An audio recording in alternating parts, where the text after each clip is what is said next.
യേശു മതി, ആ സ്നേഹം മതി, തൻ ക്രൂശു മതി എനിക്ക്.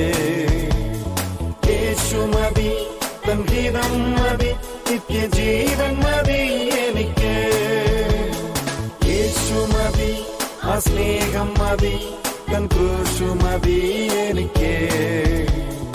യേശു മതി. നമുക്കറിയാം പരിശുദ്ധാത്മാവ് ഇടപെടുമ്പോൾ എങ്ങനെ ടോപ്പിക്കായിട്ട് കണ്ടിന്യൂസ് ആയിട്ട് പണിയപ്പെടേണ്ട ഏരിയകൾ തല തൊട്ട് പാദം വരെ എന്ന് പറയുന്ന പോലെ കറക്റ്റായിട്ട് ഓർഡറിലാണ് പണിയുന്നത്. അപ്പോൾ സഭ കഴിഞ്ഞാൽ പിന്നെ അടുത്ത് എവിടെ പണിയാൻ നടക്കേണ്ടത്? കുടുംബത്തിൽ. പിന്നെ അത് കഴിഞ്ഞ് നമ്മൾ ഈ 6-ാം അധ്യായത്തിൽ കാണുന്നുണ്ട്, നമ്മളും ദേശവുമായിട്ട്, നമ്മളും ജോലി സ്ഥലവുമായിട്ട്, നമ്മൾ എവിടെയൊക്കെ പബ്ലിക്കുമായിട്ട് ബന്ധപ്പെടുന്നു ആ പബ്ലിക്കുമായിട്ടുള്ള റിലേഷൻഷിപ്സ്. അപ്പോൾ ഇവിടെ എല്ലാം പണിയപ്പെടണം. നമ്മൾ വിചാരിച്ച ഈ 1, 2, 3 നൂഡിൽ പോലെ രക്ഷിക്കപ്പെട്ടു, സ്നാനപ്പെട്ടു, പണ്ടത്തെ ആൾക്കാർ പറയുന്ന അഭിഷേകം പ്രാപിച്ചു. ഇപ്പോൾ അത് വലിയ പാടാ കിട്ടാൻ അല്ലേ? സ്തോത്രം. അപ്പോൾ രക്ഷിക്കപ്പെട്ടു, സ്നാനപ്പെട്ടു, അഭിഷേകം പ്രാപിച്ചു, തീർന്നു എന്നാണ് നമ്മൾ വിചാരിച്ചത്. പണിയപ്പെടേണ്ട ഏരിയകളെല്ലാം എന്ത് ചെയ്യണം? പെർഫെക്ഷൻ. സ്തോത്രം. പെർഫെക്ഷൻ പണിയപ്പെട്ടാലേ കഴിയത്തു. ഇന്ന് നമുക്ക് അതിൻ്റെ 6-ാം അധ്യായം 1-ാമത്തെ വാക്യം, ചാപ്റ്റർ 6 verse 1. കുടുംബജീവിതം എന്ന് പറയുമ്പോൾ തൊട്ട് നമ്മൾ വായിച്ച് നിർത്തിയതേ ഉള്ളൂ. ക്രിസ്തുവും സഭയുമായിട്ടുള്ള ഒരു ബന്ധമാണ് ഇവിടെ അറിയിക്കുന്നത്. ഇത് വലിയ, ഈ മർമ്മം വലിയത്. ഇത് ക്രിസ്തുവും സഭയെ പറ്റിയാണ് ഇത് പറയുന്നത്. കുടുംബജീവിതം, ഇത് ക്രിസ്തുവും സഭയെ പറ്റിയുള്ള റിലേഷനെ ലോകം, ക്രിസ്തുവും സഭയുമായിട്ടുള്ള റിലേഷൻ ലോകത്തിന് കാണാൻ കഴിയുമോ? ഇവിടെ ചെറിയ സഭ ഇവിടെ കുറച്ച് നാളായിട്ട് സ്റ്റേഡിയത്തിൻ്റെ ചുറ്റിനിരുന്ന് പ്രാർത്ഥിക്കുന്നുണ്ട്. ഇതിൻ്റെ ചുറ്റിനും ആയിരക്കണക്കിന്, നൂറുകണക്കിനല്ല, രാവിലെ തൊട്ട് നോക്കിയാൽ 4 മണി തൊട്ട് നടക്കുന്നുണ്ട്, രാത്രി 11 മണി 12 മണി വരെ നടക്കുന്നുണ്ട്, പോലീസും കൂടി നടക്കുന്നുണ്ട്. അപ്പം ഇത്രയും ആയിരക്കണക്കിന് ആൾക്കാർ നടക്കുന്നു. ഇവിടെ സഭയുണ്ട്. ഈ സഭയും ക്രിസ്തുവും, ആ ബോർഡ് കാണാം അവിടെ കത്തിക്കിടക്കുന്നത്. ഈ സഭയും ക്രിസ്തുവുമായിട്ടുള്ള ബന്ധം അവർക്ക് കാണാൻ പറ്റുമോ? ഇല്ല. അവർക്ക് കാണാൻ പറ്റുന്ന എന്തുവാ? ഓരോ ദേശത്ത് ഈ സഭയിൽ പോകുന്ന, അല്ലെങ്കിൽ ആത്മാവിലൊക്കെ ആരാധിക്കുന്ന ദൈവമക്കൾ താമസിക്കുന്നുണ്ട്. ആ ബന്ധമാണ് അവർക്ക് കാണാൻ പറ്റുന്നത്. അത് എന്തിനെ റിപ്രസെൻ്റ് ചെയ്യണം? ക്രിസ്തുവും സഭയുമായിട്ടുള്ള ബന്ധം റിപ്രസെൻ്റ് ചെയ്യണം. നമ്മൾ ഒത്തിരി കാര്യങ്ങൾ, നമ്മൾ ആത്മീയ മർമ്മങ്ങൾ കഴിഞ്ഞ ആഴ്ച നമ്മൾ ഓർപ്പിച്ചു. സ്തോത്രം. അതിൻ്റെ ആ ഹെയറാർക്കി, അതിൻ്റെ ഓർഡറൊക്കെ നമ്മൾ മനസ്സിലായി. സഭയുടെ തല ക്രിസ്തു ആയിരിക്കുമ്പോൾ തന്നെ കുടുംബത്തിൻ്റെ തല ആരാ? ക്രിസ്തു. അതിൻ്റെ ഭർത്താവ് ലീഡ് എടുക്കുകയും, ദൈവത്തിൽ നിന്ന് പ്രാപിച്ച് ഭർത്താവ് ലീഡ് എടുക്കുകയും, അത് കഴിഞ്ഞ് ഭാര്യ അതനുസരിക്കുകയും മക്കൾ അനുസരിക്കുകയും, അവർ ഒന്നിച്ച് നിൽക്കുന്ന അതിൻ്റെ കാരണമൊക്കെ നമുക്ക് വളരെ വ്യക്തമായിട്ട് മനസ്സിലായി. നമ്മളതെല്ലാം പഠിച്ചു. ഞാനത് ഒത്തിരി ഡീറ്റെയിൽ ആയിട്ട് റോമാലേഖനം കൊരിന്ത്യലേഖനത്തിലൊക്കെ പോയിട്ടില്ല. അതിൻ്റെ കാരണം, ആദ്യം പുരുഷനെ സൃഷ്ടിച്ചതെന്നും സ്ത്രീയെ പുരുഷന് വേണ്ടിയാണ് ഉണ്ടാക്കിയെന്നും പുരുഷനെ സ്ത്രീക്ക് വേണ്ടിയല്ല ഉണ്ടാക്കിയെന്നും ഒക്കെയുള്ള കാരണം, അത് സൃഷ്ടിയിലുള്ള കാരണവും അത് ഹൗവ അൺസരണക്കേട് കാണിച്ച കാരണവും ഒക്കെ എടുത്ത് പറയുന്നുണ്ട് കൊരിന്ത്യലേഖനത്തിലും റോമാലേഖനത്തിലും. അതിലേക്ക് ഞാൻ ഡീറ്റെയിൽ ആയിട്ട് പോകുന്നില്ല. സ്തോത്രം. എങ്കിലും അതിനൊരു കാരണമുണ്ട്. ദൈവം എന്തൊരു കാര്യം ചെയ്താലും അതിന് വ്യക്തമായിട്ടുണ്ട് എന്തുണ്ട്? ഒരു റീസണുണ്ട്. അടുത്ത് ഇവിടെ ഒരു പ്രധാന ഭാഗം അവിടെ എഴുതിയേക്കുന്ന ചിൽഡ്രൻ വായിച്ച 1ഉം 2ഉം കൂടി ചേർത്ത് വായിച്ചു.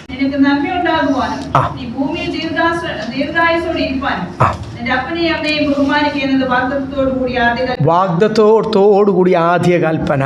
ഇത് നമ്മളുടെ 3-ാമത്തെ വാക്യത്തിൽ വായിക്കുമ്പോൾ, നിനക്ക് ദീർഘായുസ് ഉണ്ടാകുവാനും നിനക്ക് ഇത് പഴയ നിയമത്തിൽ എടുത്തൊരു ഉദ്ധരണിയാണ്. ആവർത്തന പുസ്തകത്തിൽ 10 കൽപ്പന എഴുതിയിരിക്കുന്ന ആ ഭാഗം നിങ്ങൾ കുറിച്ചിടുന്നവർ വേണേൽ കുറിച്ചിട്ടു. ആവർത്തന പുസ്തകം ഡ്യൂട്ടറോണമി ചാപ്റ്റർ 5 verse 16. അതേ വാക്യമാണ് ഇവിടുത്തെ 3-ാമത്തെ വാക്യത്തിൽ എഴുതിയിരിക്കുന്നത്. അപ്പം നിനക്ക് നന്മ ഉണ്ടാകുവാനും ദീർഘായുസ് ഉണ്ടാകുവാനും മക്കളോടും പറയുമ്പോൾ എന്തുവാ?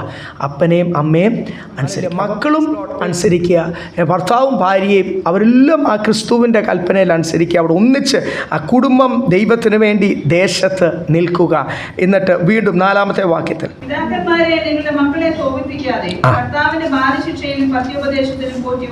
ഇവിടെ എഴുതിയിരിക്കുന്ന അപ്പന്മാരോട് എന്തുവാ പറയുന്നത്? അപ്പന്മാരെയാണ് എന്ത് ഏൽപ്പിച്ചിരിക്കുന്നത്? ഡിസിപ്ലിനിങ് ഏൽപ്പിച്ചിരിക്കുന്നത്. അമ്മമാരെ വളർത്തുവാനും ഏൽപ്പിച്ചിരിക്കുന്നത്, ഇല്ലേ? അതിൻ്റെ വലിയ കാര്യമുണ്ട്. കാര്യം ഞാൻ നേരത്തെ പറഞ്ഞല്ലോ, ഈ കുടുംബത്തിൻ്റെ തലയായിട്ട് അമ്മമാരെ ആക്കിയാൽ ചിലപ്പം അമ്മമാർ പിള്ളേരോട് എപ്പോഴും ഒരു സെൻറ്റിമെൻറ്റ്സ് ഉണ്ടായിരിക്കും. പിള്ളേർ പറയുന്നതൊക്കെ കേൾക്കും. പല വീടുകളിൽ ഞാൻ പറഞ്ഞില്ല, ഈ ഓർഡർ എവിടെയൊക്കെ തെറ്റുന്നു. പല വീടുകൾ, പല ആൾക്കാരെയും പറയുമ്പോൾ അവർ പറയുന്നുണ്ട്, മക്കൾ പറഞ്ഞു ഇങ്ങനെ ചെയ്യാൻ. അപ്പം അതിൻ്റെ അർത്ഥം എന്തുവാ? ഒരു സ്വന്തമായിട്ടൊരു തീരുമാനം എടുക്കാൻ അപ്പനും അമ്മയ്ക്കും പറ്റുന്നില്ല. എന്നിട്ട് അവർ പറയുന്നത് എന്തുവാ? അവർക്ക് അതിനുള്ള ഒരു ഹെവൻലി വിസ്ഡം, ദൈവത്തിൽ നിന്നാളൊരു ജ്ഞാനം പ്രാപിക്കാൻ കഴിയാതെ അവർ അറിയാതെ ആ കുടുംബത്തിൻ്റെ കാര്യം കൺട്രോൾ എങ്ങോട്ട് പോവുക? മക്കൾ പറഞ്ഞു എന്ന് അപ്പം ഇവിടെ എല്ലാം സ്തോത്രം. ആ ഡിസിപ്ലിനിങ് പ്രോവേർബ്സ് അല്ലെ സദൃശവാക്യമാണ് ഇതിൻ്റെ അത് ഏറ്റവും ഡിസിപ്ലിനിങ്. ഈ ഡിസിപ്ലിൻ എന്ന് പറയുമ്പോഴേ ഇച്ചിരി വിഷമമുള്ള കാര്യമാണ്. അതിന് ഈ ഗവൺമെൻറ് നമ്മളോട് ചില കാര്യങ്ങൾ അനുസരിക്കാൻ പറഞ്ഞാൽ ഈ സീറ്റ് ബെൽറ്റൊക്കെ ഇടാൻ പറഞ്ഞ സമയത്ത് എന്തൊരു വിഷമമായിരുന്നു അറിയാം. ഹെൽമെറ്റ് കുറച്ചാൾ നമുക്ക് വർഷങ്ങളായിട്ട് പണ്ട് വണ്ടി ഓടിച്ചവർക്ക് അറിയാം, ഹെൽമെറ്റും വേണ്ടായിരുന്നു, സീറ്റ് ബെൽറ്റും വേണ്ടായിരുന്നു. ആദ്യം ഈ ഹെൽമെറ്റ് ഇടാൻ പറഞ്ഞപ്പം ഭയങ്കര വിഷമം.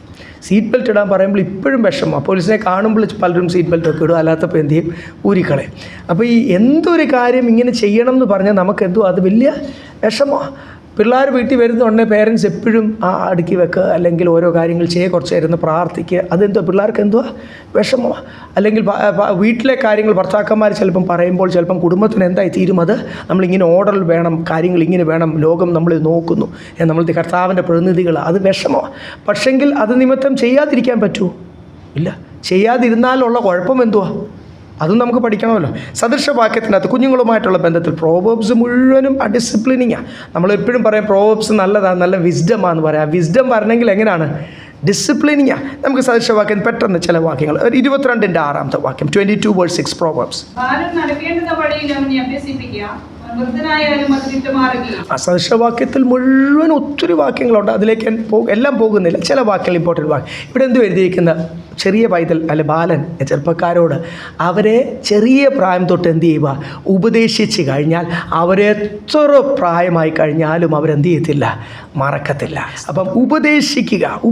എന്തുമാണ് ഈ ഉപദേശിക്കേണ്ടത്? ആവർത്തന പുസ്തകത്തിൽ വളരെ നന്നായിട്ട് യഹോവയായ ദൈവം ഇസ്രായേലിനോട് പറയുമ്പോൾ അത് പറയുന്നുണ്ട്. ആവർത്തന പുസ്തകം ഡ്യൂട്ടറോണോമി ചാപ്റ്റർ 6:7-8-9 അറിയാവുന്ന വാക്യങ്ങളാണ്. ആവർത്തനം 6:7, 8, 9. നീ അവയെ നിന്റെ മക്കൾക്ക് ഉപദേശിച്ചു കൊടുക്കുകയും നീ വീട്ടിലിരിക്കുമ്പോഴും വഴി നടക്കുമ്പോഴും കിടക്കുമ്പോഴും എഴുന്നേൽക്കുമ്പോഴും അവയെക്കുറിച്ച് സംസാരിക്കുകയും വേണം. എന്തുവാ ദൈവത്തിന്റെ വചനം, വചനത്തിന്റെ ഡിസിപ്ലിൻ, അതിന്റെ പ്രമാണം. വായിച്ചോ സിസ്റ്റർ. അവയെ അടയാളമായി നിന്റെ കൈമേൽ കെട്ടണം, അവ നിന്റെ കണ്ണുകൾക്ക് മധ്യേ പട്ടമായി ഇരിക്കണം. അവയെ നിന്റെ വീട്ടിന്റെ കട്ടിളകളിന്മേലും പടിവാതിലുകളിലും എഴുതണം. 7, 8, 9 അവിടെ എന്തോ എഴുതിയിരിക്കുന്നത്, ദൈവവചനം, ദൈവവചനത്തിൻ്റെ ഡിസ്പ്ലേ എപ്പോഴും പറഞ്ഞു കൊടുക്കണം. ഇനി പറഞ്ഞിട്ട് അവർ മറക്കാതിരിക്കാൻ ഒരു അടയാളമായിട്ട് അങ്ങനെ എഴുതിയോണ്ടും കാര്യമൊന്നുമില്ല, അത് ഹൃദയത്തിൽ സ്ഥാനം പിടിക്കണം. ഇടയ്ക്കിടയ്ക്ക് കാണുമ്പോൾ ഓർക്കാൻ വേണ്ടി. നമ്മൾ പഴയ നിയമം പൊതുവെ കാണുമ്പോൾ അവിടെ എല്ലാം അക്ഷരികമായിട്ടാണ് ചെയ്യുന്നത്. ഇടയ്ക്കിടയ്ക്ക് കാണുമ്പോൾ ഓർക്കാൻ കയ്യിൽ മേൽ എന്ത് ചെയ്യണം, വചനം കെട്ടണം. നെറ്റിമേൽ എന്ത് ചെയ്യണം, അപ്പോൾ അവിടെ കാണുമ്പോൾ എന്ത് ചെയ്യും, ഓർക്കും. കുറച്ചുകൂടെ ഉണ്ടല്ലോ, ആത്മാവിൽ നടത്തപ്പെടുന്നില്ലല്ലോ. നമുക്ക് പ്രത്യേകത എന്തോ, പുതിയ നിയമസഭയ്ക്ക് പ്രത്യേകത എന്തുവാ, ആത്മാവുണ്ട്. നമ്മൾ പരിശുദ്ധാത്മാവ് നമ്മളെ ഇടയ്ക്കിടയ്ക്ക് ഓർപ്പിക്കും.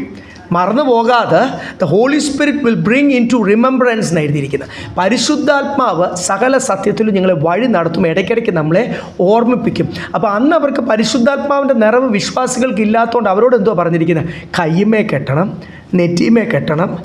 നമ്മളെപ്പോഴും വീട്ടിലോട്ട് കയറും ഇറങ്ങും, വീട്ടിലോട്ട് കയറും, ഓരോ വട്ടം കയറുമ്പോൾ എന്ത് ചെയ്യണം, കട്ടിലപ്പടിയുടെ മേലെ എഴുതുമ്പോൾ എന്ത് ചെയ്യും, നമ്മൾ കാണുമ്പോൾ ഓർക്കും. എന്ന് വെച്ചാൽ നമ്മുടെ ഇപ്പോഴത്തെ ഭാഷ പറഞ്ഞ ചാർട്ട് എടുത്ത് മാർക്കറൊക്കെ വെച്ച് അവിടെ ഒക്കെ അങ്ങ് എഴുതി വെച്ചോളാനാണ് പറഞ്ഞിരിക്കുന്നത്, മറന്നു പോകുന്നുണ്ടെങ്കിൽ. പരിശുദ്ധാത്മാവ് നമ്മുടെ നിറവ് പ്രാപിച്ചാൽ പിന്നെ അതിൻ്റെ ആവശ്യമില്ല. പരിശുദ്ധാത്മാവ് എന്ത് ചെയ്യും, നമ്മൾ ഇടയ്ക്കിടയ്ക്ക് ഓർക്കും. ഇപ്പോൾ എന്തിനാണ് ഈ പരിശുദ്ധാത്മാവ്? അന്യഭാഷ പറയാൻ മാത്രമല്ല, നമ്മളെ സകല സത്യത്തിലും വഴി നടത്തുവാൻ, നമ്മളെ ദൈവവചനം നമ്മളോട് ഇടപെട്ടത് നമ്മുടെ വിളി അനുസരിച്ചാണ് നമ്മളെ ഓർപ്പിക്കുന്നത്.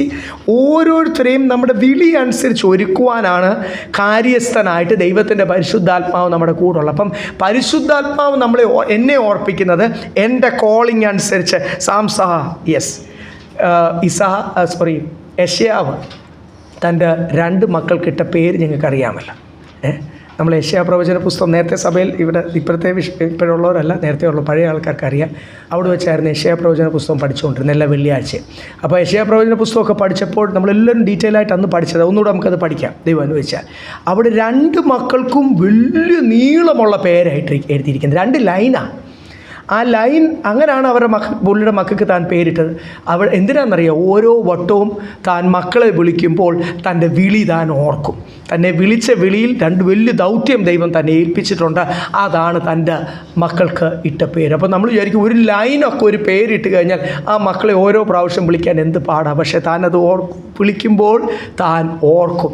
അപ്പം ഇവിടെ ആവർത്തന പുസ്തകത്തിൽ എഴുതിയിരിക്കുന്നു, ഇരിക്കുമ്പോഴും എഴുന്നേൽക്കുമ്പോഴും. ഇത് കേൾക്കുമ്പോഴാണ് പിള്ളേർക്കും ദേഷ്യമില്ലേ? എപ്പോഴും വചനം അല്ലാതെ വേറെ വല്ലതും പറയാനുണ്ടോ? പക്ഷെ പറയാതിരിക്കാൻ രക്ഷയില്ല. We have no other option but to say hallelujah. കാരണം പറഞ്ഞു കഴിഞ്ഞാൽ അവർ പ്രായമായാലും അവരെന്ത് ചെയ്യത്തില്ല, മറക്കത്തില്ല. ഈ ദൈവവചനം മാത്രമേ നമുക്ക് ദൈവഭയം തരത്തുള്ളൂ.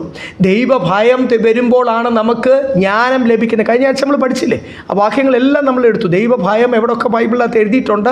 ദൈവഭയമാണ് ജ്ഞാനത്തിൻ്റെ ആരംഭം. ദൈവഭയമുള്ള തൻ്റെ ഭക്തന്മാർക്ക് ദൈവം അവരോട് സഹിത്വം ഉണ്ടാവും. ദൈവം God will reveal his secrets. അതൊക്കെ നമ്മൾ കഴിഞ്ഞ ആഴ്ച ചിന്തിച്ചതാണ്. അപ്പോൾ ദൈവഭയം വരണമെങ്കിൽ എന്ത് ചെയ്യണം? ദൈവത്തിൻ്റെ പ്രമാണം അനുസരിക്കണം. അപ്പോൾ ഇവിടെ മക്കളോട് പറയുക, സ്തോത്രം, ആ ഡിസിപ്ലിനിൽ, പ്രത്യേകിച്ച് വചനത്തിൻ്റെ ഡിസിപ്ലിൻ. ഈ ജാതികൾക്ക് നടക്കുന്ന പോലെ നമ്മുടെ കുഞ്ഞുങ്ങൾക്കോ നമ്മുടെ കുടുംബത്തിനോ നടക്കാൻ പറ്റത്തില്ല. ഇപ്പോഴത്തെ ഒക്കെ രീതി അനുസരിച്ച് ഭർത്താവ് ഭാര്യ ഈക്വൽ റൈറ്റ്സ്, മക്കൾ ഫുൾ ഫ്രീഡം. ഇതൊക്കെയാണ് ലോകത്തിൻ്റെ നിയമം. അവരെ അടിക്കാൻ പാടില്ല, അവരെ വഴക്ക് പറയാൻ പാടില്ല, അവരെ കഴിവ് പോകും എന്നൊക്കെയാണ് പറയുന്നത്. ആരെങ്കിലും ഇവിടെ ഇരിക്കുന്നതിൽ ഏറ്റവും കൂടുതൽ അടി കൊണ്ട ഒരാളായിരിക്കും ചിലപ്പം ഞാൻ. വേറൊന്നും കൊണ്ടല്ല, അങ്ങനെ ആയിരുന്നു കൊച്ചിലെ. അല്ല, ആൾക്കാർ പറയും അടിച്ചു കഴിഞ്ഞാൽ, വഴക്ക് പറഞ്ഞാൽ, ഡിസിപ്ലിൻ ചെയ്താൽ കഴിവ് പോകുന്നു. നെവർ. ഇത് ജ്ഞാനത്താൽ ആരാ നിറയ്ക്കേണ്ടത്? സ്വർഗീയ ജ്ഞാനത്താൽ കർത്താവാണ് നിറയ്ക്കേണ്ടത്. നിങ്ങൾ മനസ്സിലാക്കണം. കർത്താവ് തന്നില്ലെങ്കിൽ ഇവിടെ MPhil PhD 5 മാസ്റ്റേഴ്സ് ഉണ്ടെന്ന് പറഞ്ഞാലും ഒരു കാര്യവുമില്ല. അവരുടെ ജീവിതം ഒരു പരാജയമായിരിക്കും. അപ്പോൾ ദൈവാത്മാവാണ് തരേണ്ടത്. ദൈവവചനം നമ്മൾ പഠിക്കുമ്പോഴാണ് നമുക്ക് ദൈവവചനം പഠിക്കുമ്പോൾ ദൈവത്തെ പറ്റിയുള്ള അറിവാണ് കൂടുന്നത്. ദൈവവചനം പഠിക്കുമ്പോൾ നമ്മൾ ദൈവഭയമാണ് കൂടുന്നത്. നമ്മൾ വെളിപ്പാട് ദിവസമൊക്കെ പഠിച്ചപ്പോൾ, അയ്യോ കാഹളം ഊതുമ്പോൾ ഇവിടെ കിടന്നു കഴിഞ്ഞാൽ പിന്നെ കിടന്ന് നിലവിളിച്ചിട്ട് കാര്യമില്ല, പിന്നെ 666 കുത്താതെ ഇരുന്നിട്ടും കാര്യമില്ല. കാര്യം വചനം പറയുന്നു, 1-ാം പുനരുദ്ധാനത്തിൽ എടുക്കുന്നവർ ഭാഗ്യവാന്മാർ. അവരുടെ മേൽ നരകത്തിന്, 2-ാം മരണത്തിന്, അല്ലാത്തവരുടെ മേലൊക്കെ. കാര്യം കർത്താവ് ഇത്രയും ചാൻസ് തന്നില്ലേ നമുക്ക്. പിന്നെ അങ്ങനെയുള്ളവർക്കല്ല ഈ സെക്കൻഡ് ചാൻസ്. ഇതൊക്കെ നമ്മൾ ഇതിൻ്റെ കറക്റ്റായിട്ട് മനസ്സിലാക്കി. ഇന്ന് കുഞ്ഞുങ്ങളെ വചനം പഠിപ്പിക്കും. എന്തോ മാതാപിതാക്കന്മാർ പഠിപ്പിക്കും. ഞാൻ ഇവിടുത്തെ കാര്യമല്ല പറയാൻ. പൊതുവേ ദൈവമക്കളുടെ ഇടയ്ക്ക് വചനത്തിൽ നിന്ന് എവിടെയെങ്കിലും ഭൂമി നന്മയുണ്ടാവുന്നോ, നിങ്ങൾ അങ്ങ് ഭയങ്കരമായിട്ട്, നമ്മൾ പണ്ട് ഒത്തിരി കഷ്ടപ്പെട്ടതാണ്. ഇനി നമ്മളങ്ങോട്ട്, നിങ്ങളുടെ കാലത്തൊക്കെ നിങ്ങളങ്ങോട്ട് പോയി ഭയങ്കരമായിട്ട് പണം ഉണ്ടാക്കി നമ്മുടെ വീട്ടുകാരുടെ ഒക്കെ നമുക്കങ്ങോട്ട് കാണിച്ചു കൊടുക്കണം ദൈവമക്കൾ ആരാണ്. എത്ര പെന്തിക്കോസുകാരന്മാർ, എത്ര ദൈവമക്കളാണെന്ന് അങ്ങനെയൊക്കെ പറയുന്നത്. അതിനാണോ ദൈവം നമ്മളെ വിളിച്ചിരിക്കുന്നത്? അതിനാണോ രക്ഷിക്കപ്പെട്ടത്? അതിനാണോ കർത്താവിൻ്റെ കൽപ്പനയായ ജ്ഞാനസ്നാനം സ്വീകരിച്ചത്? അതിനാണോ ക്രിസ്തുവിൻ്റെ ശരീരത്തോട് ചേർന്നത്? അല്ല. ലോകത്തിൻ്റെ കർത്താവിനെ അറിയാത്ത ഒരു ടെൻഡൻസിയാണ്. നമ്മൾ പണമൊക്കെ ഉണ്ടാക്കി നമ്മൾ അങ്ങോട്ട് എന്ത് ചെയ്യണം? ഷൈൻ ചെയ്യണം. അപ്പം വചനം കുറേ പറഞ്ഞു കൊടുക്കുന്നുണ്ട്. എവിടുന്നെങ്കിലും പഴയ നിയമത്തിൽ നിന്നോ എവിടുന്നെങ്കിലും ഒരു മൂലയ്ക്കുന്നൊരു വാഗ്ദത്തമാണെന്നൊക്കെ പറഞ്ഞെടുത്തിട്ട് ദേശത്ത് മാനിക്കും, ബാലല തലയാക്കും. ഇതൊന്നും അല്ല കുഞ്ഞുങ്ങളോട് പറഞ്ഞു കൊടുക്കണ്ട. ഓരോരുത്തരെ വിളിച്ച വിളി മാതാപിതാക്കന്മാർക്കും അറിയാം. ഓരോ കുഞ്ഞുങ്ങളെ വിളിക്കുന്ന വിളി പേരൻസിനറിയാം, തീർച്ചയായിട്ടും അറിയാം. കർത്താവ് അവർക്കത് വെളിപ്പെടുത്തും. കാര്യം അവരാണല്ലോ ട്രെയിൻ ചെയ്യേണ്ടത്. അപ്പം വിളി കർത്താവ് വെളിപ്പെടുത്തും. വിളി അനുസരിച്ച് ട്രെയിൻ ചെയ്യണം.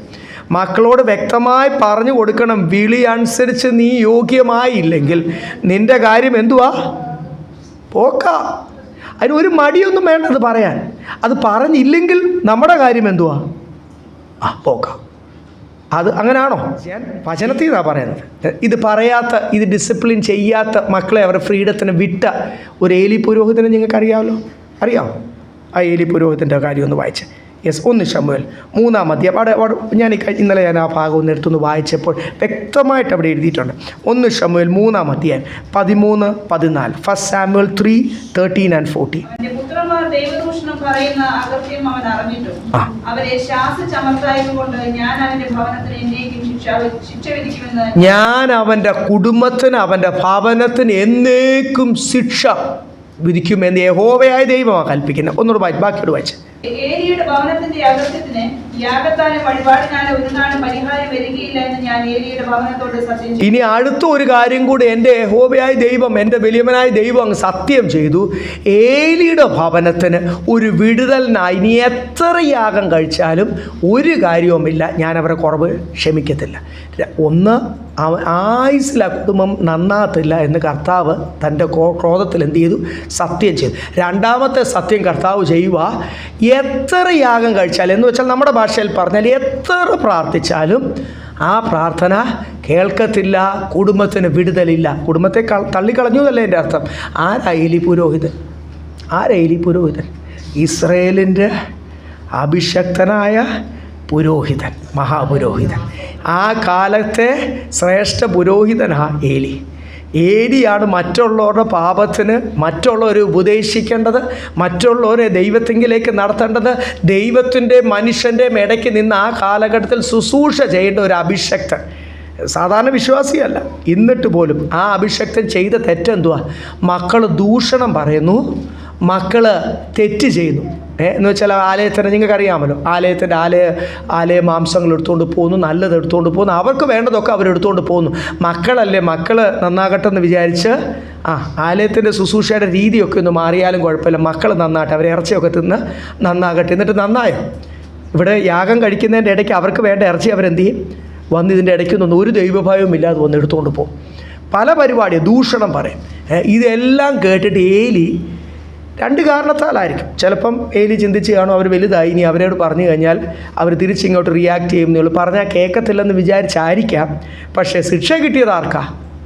ഏലിക്കും ഏലിയുടെ കുടുംബത്തിനും. ഏലിയുടെ അഭിഷേകം പോയി, ഏലിയെ ശുശ്രൂഷയെ നീക്കി. അവസാനം ഏലിക്ക് എന്തോ ദൈവം കൊടുത്ത ലാസ്റ്റ് പണിഷ്മെൻ്റ് എന്തുവാ? കഴുത്തൊടിഞ്ഞ് ഒരു ദൈവദാസൻ അവൻ്റെ കഴുത്ത് ദൈവം ഓടിച്ച് അവനെ കൊല്ലുക എന്നൊക്കെ പറഞ്ഞാൽ എന്തുവാ? അതിൽ പരം ഒരു ശുശ്രൂഷയുടെ അവസാനം, ഇത്രയും വർഷം ശുശ്രൂഷ ചെയ്തതിൻ്റെ അവസാനം കഴുത്തൊടിച്ച് ദൈവം അവനെ കൊന്നു. അത് വീഴ്ചയൊന്നും യാദൃശ്യമല്ലല്ലോ, കഴുത്തൊടിച്ച് അവൻ മരിച്ചു. അപ്പം ഞാൻ പറഞ്ഞത്, ഒരു അഭിഷക്തനായിട്ട് പോലും ഇത്രയും വർഷം ദൈവത്തിനു വേണ്ടി ശുശ്രൂഷ ചെയ്ത ഒരു പുരോഹിതനായിപ്പോട്ടും ദൈവം വെറുതെ വിട്ടില്ല. റീസൺ എന്തുവാ? ആ ദൈവത്തെ തന്നെയല്ലേ നമ്മളിപ്പോഴും ആരാധിക്കുന്നത്, അല്ലേ? ആ യഹോവ, ആ കഴുത്തോടിച്ച യഹോവയായ ദൈവത്തെ തന്നെയല്ലേ നമ്മൾ ഇന്നും ആരാധിച്ചത്. ദൈവത്തിൻ്റെ സ്വഭാവത്തിന് വല്ല മാറ്റമുണ്ടോ 2025? നോ. ഇപ്പം നമ്മൾ ബൈബിൾ പഠിക്കുമ്പോഴാണ് നമ്മൾ ദൈവത്തിൻ്റെ സ്വഭാവം മനസ്സിലാക്കുന്നത്. അതുകൊണ്ട് ഡിസിപ്ലിൻ എന്ന് പറഞ്ഞാൽ ഒരു നിമിഷം ഒരണു കോംപ്രമൈസ് ചെയ്യത്തില്ല. ഞാൻ കഴിഞ്ഞ ആഴ്ച ഓർപ്പിച്ചല്ലോ, ചിലപ്പം ഭർത്താക്കന്മാർ ചിന്തിക്കും, എന്തിനാ ഞാൻ ഭാര്യയോടും മക്കളോടും അല്ലെങ്കിൽ കുടുംബത്തോടൊക്കെ പറഞ്ഞിട്ട് ഒരു പ്രശ്നം ഉണ്ടാകുന്നത്, എനിക്ക് സമാധാനം വേണം, അതുകൊണ്ട് ഞാൻ എന്ത് ചെയ്യുന്നു. ചിലപ്പോൾ അമ്മമാരും അപ്പന്മാരും ഒക്കെ ചിന്തിക്കും, ഞാൻ ഈ കുഞ്ഞുങ്ങളോട് എന്തുവാ പറയുന്നത്, അവരോട് എത്ര പറഞ്ഞിട്ടും കേൾക്കുന്നില്ല, അവരോട് ഡിസിപ്ലിൻ ചെയ്യുമ്പോഴത്തേക്ക് എൻ്റെ കൃപ പോവുക, സമാധാനം പോകണം, ഞാൻ എന്ത് ചെയ്യാം അങ്ങ് അപ്പോൾ ഓർത്താൽ മതി. അങ്ങനെ ഓർക്കുന്നുണ്ടേ കഴുത്തൊടിച്ച് കൊന്ന ഏലിയെപ്പറ്റി ഓർത്താൽ മതി. അപ്പം നമ്മൾ തന്നെ എന്ത് ചെയ്യും? കർത്താവിനോട് പ്രാർത്ഥിക്കും, എനിക്ക് ഡിസിപ്ലിൻ ചെയ്തേലേ പറ്റൂ. അവർ കോപ്പറേറ്റ് ചെയ്യുന്നില്ല, ഇനി കുടുംബം ആയിക്കോട്ടെ മക്കളായിക്കോട്ടെ കോപ്പറേറ്റ് ചെയ്യുന്നില്ല, ദൈവകരങ്ങൾ സമർപ്പിക്കുകയും കൂടെ അതുകൊണ്ടല്ലേ ആവർത്തന പുസ്തകത്തിൽ എഴുതിയേക്കുന്നത്, രാവിലെ ഉച്ചയ്ക്ക് വൈകിട്ട് ഇരിക്കുമ്പോൾ കിടക്കുമ്പോൾ നടക്കുമ്പോൾ പറഞ്ഞുകൊണ്ടിരിക്കണം. അങ്ങനെയല്ലേ യഹോവയായ ദൈവം പറഞ്ഞു. ഇനി പോരായെങ്കിൽ കയ്യെ കെട്ടണം, നെറ്റി കെട്ടണം, കട്ലവാതുക്കൽ വചനമാ ദൈവമക്കളെ എന്നെയും രൂപാന്തരപ്പെടുത്തിയത്, നിങ്ങളെയും രൂപാന്തരപ്പെടുത്തിയത്. വചനം, ഉൾനട്ട വചനമാണ് ഇന്നും നമ്മളെ രക്ഷയിലേക്ക് നയിച്ചുകൊണ്ടിരിക്കുന്നത്, അല്ലേ? രക്ഷയുടെ ആ പദ്ധതിയിൽ നമ്മളായിരിക്കുന്നത്. The implanted seed of the word of God എഴുതിയിരിക്കുന്നത്, ഇല്ലേ? സ്തോത്രം. ആ വിത്ത്, ഉൾനട്ട വിത്ത്, അത് ജീവൻ്റെ വചനമാണ്. ഈ വചനമാണ് നമുക്ക് ജീവൻ നൽകുന്നത്. ഈ വചനമാ കുഞ്ഞുങ്ങൾക്കും ജ്ഞാനം നൽകേണ്ടത്. ഈ വചനമാണ് നമ്മൾ വരും നാളുകൾ ജാതികളുടെ മധ്യത്തിൽ ലജ്ജിച്ച് പോകാതെ നിലനിർത്തേണ്ടത്. ഈ വചനമാണ് സാത്താനെ ഓടിച്ചു വിട്ടത്. ഏത് പറഞ്ഞാൽ വാളൊന്നും അക്ഷരികമായിട്ട് പത്രോസ് എടുത്തപ്പോൾ ഒരു വാളെടുത്ത് പടയാളിയുടെ കാതൊന്നും കർത്താവ് അർത്ഥമില്ല. കർത്താവ് എടുത്ത വാളേതാ? ഈ അനുഗ്രഹം മുഴുവൻ തരാം, പല കാര്യങ്ങളൊക്കെ പറഞ്ഞ് വിളിയിൽ നിന്ന് മാറ്റാം. വലിയൊരു ശുശ്രൂഷ, വലിയൊരു വിളിയാണ് യേശു കർത്താവ് ചെയ്യാൻ പോകുന്നത്. ആ യാഗം, അതിൽ നിന്ന്, ആ കാഴ്ചപ്പാടിൽ നിന്ന് മാറ്റാമെന്ന് വിചാരിച്ചപ്പോൾ കർത്താവ് എന്ത് ചെയ്തു? വചനമെടുത്ത പിശാചിനെ ഓടിച്ചത്. അപ്പം നിങ്ങൾക്ക് മനസ്സിലായോ വചനം എത്ര കറക്റ്റായിട്ട്? ദൈവമക്കളെ, സത്യവചനത്തിൽ നിന്നും സത്യ ആത്മാവിൽ നിന്നും ഒക്കെ ജനം മാറിപ്പോകുന്ന ഈ കാലഘട്ടത്തിൽ ഇവിടെ എഴുതിയിരിക്കുന്നത്, അവരെ ഡിസിപ്ലിൻ ചെയ്യണം, അവരത് ഉൾക്കൊള്ളണം, മനസ്സിലാകുന്നത് വരെയും പറഞ്ഞു കൊടുക്കണം. അത് അവർക്ക് നല്ലതാണ്, അവർക്ക് നന്മയുണ്ടാകുവാനും അവർക്ക് ദീർഘായുസ് ഉണ്ടാകുവാനും എന്ന് വളരെ വ്യക്തമായിട്ട് ആ 4-ാമത്തെ വാക്യത്തിൽ എഴുതിയിരിക്കുന്നത്. അതിനുള്ളൊരു കൃപ പ്രാപിക്കണം. ആ ബാലശിക്ഷ ഇംഗ്ലീഷ് എഴുതിയേക്കുന്ന bring them up in the training. ആ ബാലശിക്ഷ എന്ന് പറഞ്ഞാൽ എന്തുവാ? അവരെ ട്രെയിൻ ചെയ്യണം. രണ്ടാമത് കർത്താവിൻ്റെ പത്യോപദേശം, ട്രെയിൻ ദം. ഈ കർത്താവിൻ്റെ ഉപദേശത്തിന് എന്തുണ്ട്? പഥ്യമുണ്ട്, പഥ്യ ഉപദേശമാണ്, ഇച്ചിരി ഹാർഡാ. പിന്നെ പലപ്പോഴും ആൾക്കാർ ഇതുമായിട്ട് ബന്ധപ്പെട്ട ആൾക്കാർ ചോദിക്കുന്ന ഒരു ചോദ്യമാണ്, ഇപ്പോഴത്തെ ഗവൺമെൻറ് നിയമം, ടീച്ചേഴ്സൊക്കെ ഇവിടെ ഇരിപ്പുണ്ടല്ലോ, ഇപ്പോഴത്തെ നിയമമാണ് പിള്ളേരെ എന്ത് ചെയ്യാൻ പാടില്ല, അടിക്കാൻ പാടില്ല. വചനം എന്തുവാ പറയുന്നത്? എത്ര വേഴ്സ് ഉണ്ട് ബൈബിളിൻ്റെ അകത്ത്? നല്ല അടി കൊടുക്കണമെന്ന് പറയുന്ന എത്ര വാക്യമുണ്ട് ബൈബിളിൻ്റെ അകത്ത്? ഇഷ്ടത്തിന് വാക്യങ്ങളുണ്ട്. അത് ഗവൺമെൻറ് നിയമം യൂറോപ്പും അല്ലെ മറ്റുള്ള പല രാജ്യങ്ങൾ അടിച്ചു കഴിഞ്ഞാൽ ചിലപ്പം ജയിൽ വരെ പോകാനുള്ള ചാൻസ് ഉണ്ട്. ഇന്ത്യയിൽ എന്തായാലും അത്രയും വന്നിട്ടില്ല, വല്ലാതെ അടിച്ചാലേ ഉള്ളൂ കുഴപ്പം. പക്ഷേ വചനം എന്തോ പറയും, ഒത്തിരി വാക്യങ്ങളുണ്ട്. 1-2 വാക്യം മാത്രം നമുക്ക് പെട്ടെന്ന്, കാര്യം ഇതൊരു ഡൗട്ടാണ്. പൊതുവേ പേരൻസ്, ഇവിടെ ഇത്രയും പേരൻസ് ഇരിപ്പുണ്ടല്ലോ, വളരുന്ന പിള്ളേരും ഇരിപ്പുണ്ട്. പിള്ളേരും മനസ്സിലാകണം അടി കൊള്ളും, പേരൻസും മനസ്സിലാകണം അടി കൊടുത്താലേ പറ്റൂ. ചൂരവടിയൊക്കെ എല്ലാ കടകളിലും കിട്ടും, ഇവിടെ പാലാരിവട്ടം ജംഗ്ഷനിലും കിട്ടും. ഞാൻ ഇടയ്ക്കിടയ്ക്ക് വാങ്ങിക്കുന്നത്. പണ്ട് 10 രൂപയായിരുന്നു, ഇപ്പോൾ 12 രൂപയായിരുന്നേ ഉള്ളൂ. ചർച്ചിലേക്കും കഴിഞ്ഞ ദിവസം ഒരു പുതിയ ചൂരവടി വാങ്ങിച്ചുകൊണ്ട് വെച്ചിട്ടുണ്ട്. അത് ഉപയോഗിക്കാനുള്ളതാണ്. അത് എല്ലാവർക്കും ചിരി വരുന്നു. ഈ കാലഘട്ടം ഇതാ, ശരിയായി. ഈ കാലഘട്ടത്തിൽ നമ്മൾ നിൽക്കുമ്പോൾ നമ്മൾ മനസ്സിലാകണ്ടേ, വുമൺ റൈറ്റ്സും ഫെമിനിസവും ഈക്വൽ റൈറ്റ്സും പിള്ളേരുടെ റൈറ്റ്സ് വരെ ഉണ്ട്. കുഞ്ഞുങ്ങൾക്കും എന്തുണ്ട്, അവരുടെ റൈറ്റ്സ് വരെ ഉണ്ട്. അവർക്ക് ഡിസിപ്ലിനിങ് ഇഷ്ടമല്ല, എനിക്ക് ഇങ്ങനെ പോകാനേ ഇഷ്ടമുള്ളൂ എന്ന് പറയേണ്ട ഒരു കാലം. പക്ഷേ നമ്മുടെ ന്യായവിദൂഷത്തിൽ നിൽക്കുമ്പോൾ ഇന്ത്യൻ ഗവൺമെൻറ് IPC നിയമം അനുസരിച്ചല്ല നമ്മളെ, ഇന്ത്യൻ പീനൽ കോഡിൻ്റെ നിയമം അനുസരിച്ചല്ല നമ്മളെ ന്യായം വിധിക്കുന്നത്. ന്യായവിദൂഷത്തിൽ മുമ്പിൽ ഓരോരുത്തരും നിൽക്കുമ്പോൾ ഈ യഹോവയായ ദൈവത്തിൻ്റെ തിരുവചനം വെച്ചാൽ നമ്മളെ ന്യായം വിധിക്കുന്നത്. ആ വചനം എന്തോ പറയുന്നു നോക്കാം. പ്രോവർബ്സ്, അതേപോലെ ഇതൊക്കെ സെൻസിറ്റീവ് ഏരിയ, പക്ഷെ നമ്മൾ മനസ്സിലാക്കിയിരിക്കണം. പ്രോവർബ്സ് ചാപ്റ്റർ 23 വേഴ്സ് 13 and 14, സദൃശവാക്യം 23:13-14. ബാലന് ശിക്ഷ കൊടുക്കാതിരിക്കരുത്, വടികൊണ്ടടിച്ചാൽ അവൻ ചത്തുപോകുകയില്ല. ബാലൻ എന്ത് ചെയ്യണം? ശിക്ഷ കൊടുക്കണം. വടികൊണ്ടടിച്ച് ആരും ചത്തുപോയിട്ടില്ല. ഇത് പരിശുദ്ധാത്മാവാണ് പറയുന്നത്. എന്ത് ചെയ്യണം? യൂസ് ദ റോഡ് എന്ന് എഴുതിയിരിക്കുന്നത്. അവിടെ എല്ലാം ബീറ്റിംഗ്, ഇംഗ്ലീഷിൽ ബീറ്റിംഗ് എന്നും യൂസ് ദ റോഡ് എന്ന് എഴുതിയിരിക്കുന്നത്. 13-14 വായിച്ചോ. വടികൊണ്ട് അവനെ അടിക്കുന്നതിനാൽ നീ അവന്റെ പ്രാണനെ പാതാളത്തിൽ നിന്ന് വിടുവിക്കും. വടികൊണ്ട് അടിച്ചില്ലെങ്കിൽ അവൻ ആരും പറഞ്ഞാൽ പിന്നെ കേൾക്കത്തുമില്ല. കൊച്ചിലേ കേൾക്കത്തില്ല, പിന്നെ വലുതാവുമ്പോൾ ഒട്ടും കേൾക്കത്തില്ല, ആര് പറഞ്ഞാലും കേൾക്കത്തില്ല. അവൻ താമസിക്കുന്ന സൊസൈറ്റിക്കും അവനൊരു വലിയ ഡിസിപ്ലിൻഡ് അല്ലാത്ത ഒരു വ്യക്തി ഒരു സൊസൈറ്റിക്കകത്തും അതിൻ്റെ ആ ഒരു സിവിലൈസ്ഡ് ആയിട്ട് അല്ലെങ്കിൽ ഒരു മാനേർഡായിട്ട് ഇരിക്കാൻ കഴിയത്തില്ല. അവൻ ലാസ്റ്റ് ദൈവവചനത്തിൽ നിന്ന് പ്രമാണത്തിൽ നിന്ന് മാറിപ്പോയി ദൈവഭയം ഇല്ലാതെ നരകത്തിൽ പോകുന്നല്ലേ എൻ്റെ അർത്ഥം. നീ അവൻ്റെ പ്രാണനെ പാതാളത്തിൽ നിന്ന് വിടുവിക്കും എന്ന് പറഞ്ഞാൽ അതിൻ്റെ അർത്ഥം എന്തുവാ? വടി ഉപയോഗിച്ചില്ലെങ്കിൽ അവൻ്റെ ആത്മാവ് എവിടെ പോകും? He will go to hell, നരകത്തിൽ പോകും. അപ്പം വടി ഉപയോഗിക്കണം എന്ന് യഹോവയായ ദൈവം പറയുന്നു. വടി ഉപയോഗിച്ചില്ലെങ്കിൽ അവൻ്റെ പ്രാണൻ എവിടെ പോവും? നരകത്തിൽ പോവും, പാതാളത്തിൽ. അപ്പം നീ അവൻ്റെ വടി ഉപയോഗിക്കുന്ന നിമിഷം നീ അവൻ്റെ പ്രാണനെ പാതാളത്തിൽ നിന്ന് വിടുവിക്കും. ഏതേ സദൃശവാക്യം തന്നെ, എല്ലാം ഞാൻ വായിക്കുന്നില്ല. 22:15 വായിച്ചു. 22:15. ബാലന്റെ ഹൃദയത്തോട് ഭോഷത്വം പറ്റിയിരിക്കുന്നു, ശിക്ഷയ്ക്കുള്ള വടി അവനിൽ നിന്ന് അകറ്റിക്കളയും. ബാലൻ്റെ അല്ലെ കൊച്ചു പിള്ളേരുടെ മനസ്സിൽ എന്തുവാണ് എഴുതിയിരിക്കുന്നത്? ഫൂളിഷ്നെസ്, ഭോഷത്വം. അത് കേട്ട് അതേ കയറി പിടിക്കാൻ പേരൻസ് നിൽക്കല്ലേ. നിന്ന് കഴിഞ്ഞാൽ പേരൻസും എന്തായി തീരും. ഇപ്പോൾ ആരെങ്കിലും പേരൻസ്, ഇവിടെ ഉള്ളവരാരും അങ്ങനെ പറയുന്നില്ല എന്ന് ഞാൻ വിശ്വസിക്കുന്നു. മോൻ അങ്ങനെ പറഞ്ഞു, എന്നോട് പലരും പറഞ്ഞിട്ടുണ്ട്. എൻ്റെ കുടുംബം എന്നെ ഇങ്ങനെ ഒരു തീരുമാനം, മോൻ അങ്ങനെ പറഞ്ഞു, മോളിങ്ങനെ പറഞ്ഞു. പ്ലീസ്, അത് പറയുന്ന പേരൻസും ആരാണ് ഈ വാക്യപ്രകാരം? ഫൂൾസ് അല്ലേ. ഞാൻ വചനം, എന്നോടാരും വിഷമമൊന്നും പറയില്ല. ഞാൻ കറക്റ്റായിട്ട് ഈ കാര്യങ്ങളൊക്കെ എൻ്റെ കുടുംബത്തിൽ ചെയ്തിട്ട് ഇന്നലെയും ഡിസിപ്ലിൻ ചെയ്തിട്ടാണ് ഞാൻ ഇന്ന് പ്രാഗൽഭ്യത്തോടുകൂടി പ്രസംഗിക്കുന്നത്. അതുകൊണ്ട് എനിക്ക് ദൈവത്തിന് മുമ്പിലും മനുഷ്യൻ്റെ മുമ്പിലും ആ കാര്യത്തിന് പ്രാഗൽഭ്യം ഉള്ളതുകൊണ്ടാണ് എനിക്കിത് കറക്റ്റായിട്ട് പറയാൻ പറ്റുന്നത്. പിശാചിൻ്റെ മുമ്പിലും പിശാചും കേൾക്കേ. സ്തോത്രം, ഹല്ലേലൂയ. വചനം എന്തുവാ പറയുന്നത്? ബാലന് ഹൃദയത്തിൽ എന്തുവാ? പോഷത്വമാണ്. അപ്പം അതേ കയറി പിടിക്കുന്ന പേരൻസും എന്തായി തീരും?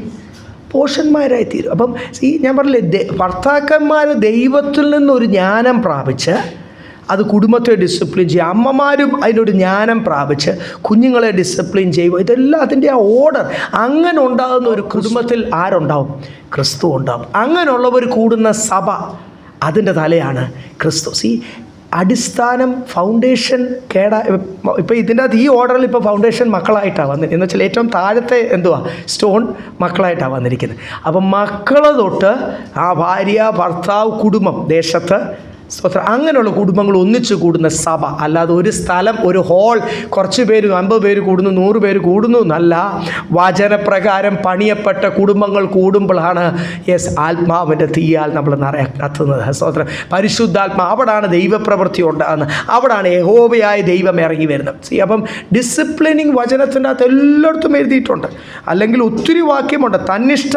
തന്നിഷ്ടത്തിൽ വിട്ടാൽ അത് വലിയ നാശത്തിന് കാരണമായി തീരുന്നു സദൃശവാക്യത്തിൽ എഴുതിയിട്ടുണ്ട്. ഞാൻ 29-ാമത്തെ അധ്യായത്തിൽ ഞാൻ എല്ലാ വാക്യങ്ങളും എടുക്കുന്നില്ല. ഞാൻ പറഞ്ഞില്ലേ, പ്രോവേർബ്സിൽ സദൃശവാക്യത്തിലാണ് ഈ ജ്ഞാനം അഭിഷേകമുള്ള സമയത്ത് ശലോമോൻ പരിശുദ്ധാത്മാവിൽ വളരെ ഡീപ്പായിട്ട് ജ്ഞാനം പ്രാപിച്ച് എഴുതിയ ഒരു ഭാഗം. അപ്പം തന്നിഷ്ടം എന്ന് പറഞ്ഞാൽ എന്തുവാ?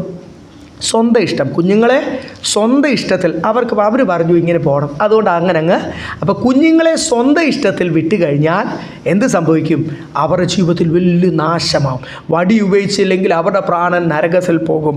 ഒരു വാക്യം കൊടുത്ത് വായിച്ചു. Proverbs chapter 20:30, 20-30. ഉദരത്തിന്റെ അറകളിലേക്ക് ചെല്ലുന്ന തല്ലും പൊട്ടിപ്പോകത്തക്ക അടിയും ദോഷത്തെ അടിച്ചുവാരി. ഇച്ചിരി എന്താ പിള്ളേരുടെ ഭാഷ പറഞ്ഞ വയലൻസ് ആയില്ലേ? പിള്ളേരുടെ ഭാഷ പറഞ്ഞാൽ ആകെപ്പാട് ഇത് പരിശുദ്ധാത്മാവ് പറഞ്ഞ യഹോവയായ ദൈവം കൽപ്പിച്ച കാര്യമാണ്. അടി എവിടെ ചെല്ലണം എന്നാ? ഒന്നുകൂടെ വായിച്ച് കുഞ്ഞുങ്ങളൊക്കെ ഒന്ന് കേൾക്കട്ടെ. ഇതിങ്ങനെയാണ് ദൈവം അടിക്കാൻ പറഞ്ഞിരിക്കുന്നത്. അതൊന്ന് കേട്ടെ. ഉദരത്തിന്റെ അറകളിലേക്ക് ചെല്ലുന്ന തല്ലും പൊട്ടിപ്പോകത്തക്ക അടിയും ദോഷത്തെ അടിച്ചുവാരി കളയും. ഈ ജീവിതത്തിൽ നിന്നും അവരുടെ പോഷത്വം, അവരുടെ ജീവിതത്തിലെ ദോഷം പോകണമെങ്കിൽ ഈ അടി എവിടെ ചെല്ലണം? ഇത് പല ലെയേഴ്സ്, 7 ലെയർ സ്കിന്നൊക്കെ ഉണ്ട്. അതൊക്കെ ഞാനല്ല, പരിശുദ്ധാത്മാവ് പറഞ്ഞ. കർത്താവിന് ഒരു തെറ്റും പറ്റത്തില്ല. ഈ ശരീരത്തെ സൃഷ്ടിച്ച കർത്താവ് അവനറിയാം ഈ ശരീരത്തെ എങ്ങനെ റെഡിയാക്കേണ്ടത്. അടിയുടെ വേദന ഉള്ളിലേക്ക് ചെല്ലണം. ചിലർ പറയുമ്പോൾ ഇങ്ങനെ നെറുകയിലെത്തിയെന്ന് പറയുമല്ലോ, ആ ഭാഷയാണ്. അത് വയലൻസ് ഒന്നും അല്ല, ഇങ്ങനെയാണ് ഡിസിപ്ലിനിങ്. അടിച്ചു കഴിഞ്ഞാൽ അടി ഇവിടെ എത്തണം, പെട്ടക്കണം, ആ സൈസ് അടിക്കണം എന്ന് കർത്താവ് പറയുന്നു. നമ്മുടെ കുഞ്ഞുങ്ങളൊക്കെ നല്ലതായിട്ടിരിക്കട്ടെ, അങ്ങനത്തെ അടിയൊന്നും വാങ്ങിക്കാതിരിക്കട്ടെ. പക്ഷേ വചനം വിട്ടുപോയാൽ, ദൈവനാമം ദുഷിപ്പിക്കുന്ന ഒരു അനുഭവത്തിലേക്ക് പോയാൽ ഇങ്ങനെ ഡിസിപ്ലിൻ ചെയ്യുവാനാണ് കർത്താവ് പറഞ്ഞിരിക്കുന്നത്. അത് ചെയ്യാതെ ഈ ദൂഷണം പറഞ്ഞിട്ടും ദൈവഭയമില്ലാതെ ആലയത്തിൽ കിടന്ന് പല കാര്യങ്ങൾ കാണിച്ചിട്ടും ഏലി മിണ്ടാതിരുന്നതിന് ഏലിയുടെ കഴുത്ത്, ഞാൻ ഇടയ്ക്കൊക്കെ പോട്ടെ മിണ്ടാതിരിച്ചേക്കാമെന്ന് വിചാരിക്കുമ്പോൾ ഞാൻ ഉടനെ ഏലിയുടെ കാര്യം ഉള്ള കാര്യം പറയാം. എനിക്ക് കർത്താവിൻ്റെ സ്വഭാവം നമ്മൾ മനസ്സിലാക്കുന്നത് അതിനാണ് ഈ പഴയ നിയമം വെച്ചിരിക്കുന്നത്. ഈ പഴയ നിയമം വെച്ചിരിക്കുന്നത് ഇപ്പം കഴുത്തൊടിക്കാത്തത് കർത്താവ് ഇടയ്ക്ക് നമുക്ക് മധ്യസ്ഥത വഹിക്കുന്നുണ്ടാണ്. കർത്താവിൻ്റെ സ്വഭാവം എന്ന് പറഞ്ഞാൽ കഴുത്തൊടിക്കുക എന്ന് വെച്ചാൽ ഒരു വിട്ടുവീഴ്ചയില്ല. ഏത് അഭിഷക്തനാണ് വചനം പഠിപ്പിക്കുന്ന കാര്യത്തിൽ മറ്റുള്ളവരെ പഠിപ്പിക്കുന്ന പോലെ എല്ലാവർക്കും വെളിയിൽ പ്രസംഗിക്കാൻ എളുപ്പമാണ്.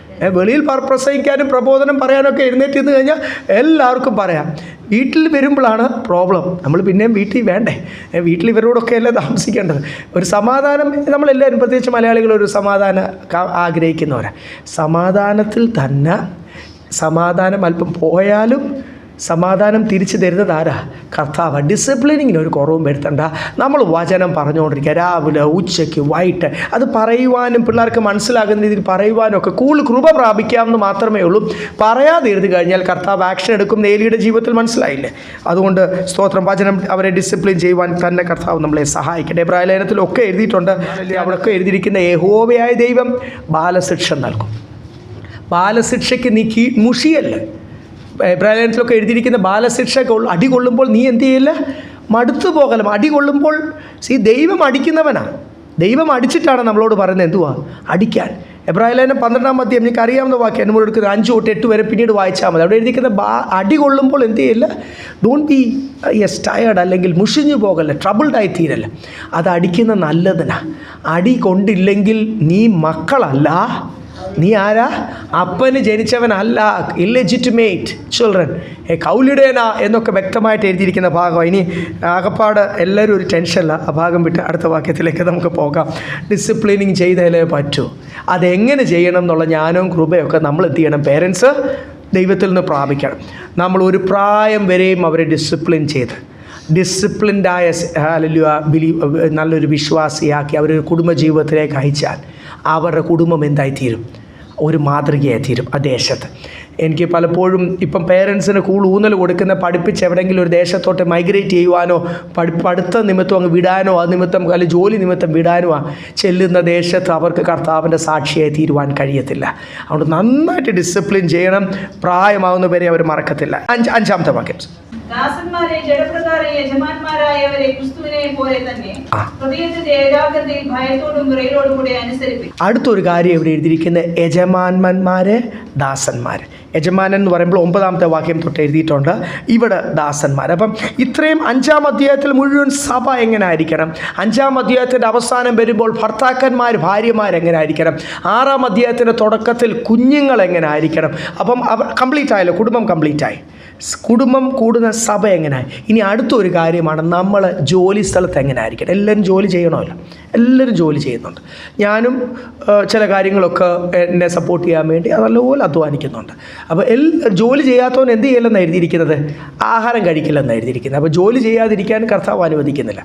ജോലി ചെയ്യുമ്പോഴാണ് നമ്മൾ കൂടുതലും ലോകമനുഷ്യരുമായിട്ട് ബന്ധപ്പെടുന്നത്, ഇല്ലേ? ജോലി സ്ഥലത്ത് നിങ്ങളൊക്കെ എത്ര പേരെ ഒരു ദിവസം കാണും, യാത്രയൊക്കെ ചെയ്യുന്നവരുണ്ട്, പലരെ കാണുന്നവരുണ്ട്, ഒത്തിരി പേരെ നമ്മൾ കാണും.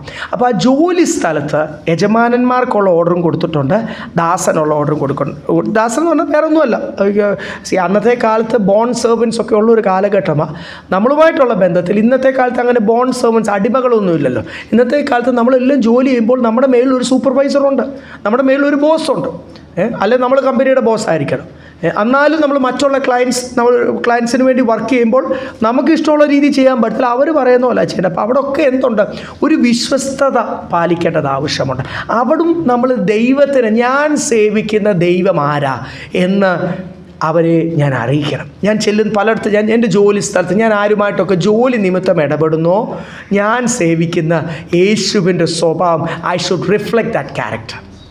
അത് അവരറിയണം, അവർ യേശുവിൽ കൂടെ അറിയണം. ചിലപ്പോൾ എല്ലാവരും ഒന്നും ബൈബിൾ വായിക്കത്തില്ല, അവർ പല മതസ്ഥരായിരിക്കും, പല ആൾക്കാരായിരിക്കും, ബൈബിൾ വായിക്കാൻ താല്പര്യമില്ലാത്തവർ കാണും. പക്ഷേ ബൈബിളിനകത്ത് എഴുതിയിരിക്കുന്ന എന്തുവാന്നും, രക്ഷ എന്തുവാന്നും, രക്ഷിക്കപ്പെട്ട ഒരു പൈതൽ, ഒരു യേശു ഉള്ളിൽ വസിക്കുന്ന ഒരു പൈതലിൻ്റെ വ്യത്യാസം എന്തുവാന്ന് എന്നോട് ഇടപെടുമ്പോൾ അവരെന്ത് ചെയ്യണം, മനസ്സിലാക്കണം എന്ന് ദൈവത്തിൻ്റെ വായന എഴുതിയിരിക്കുന്നത്. അങ്ങനല്ലേ?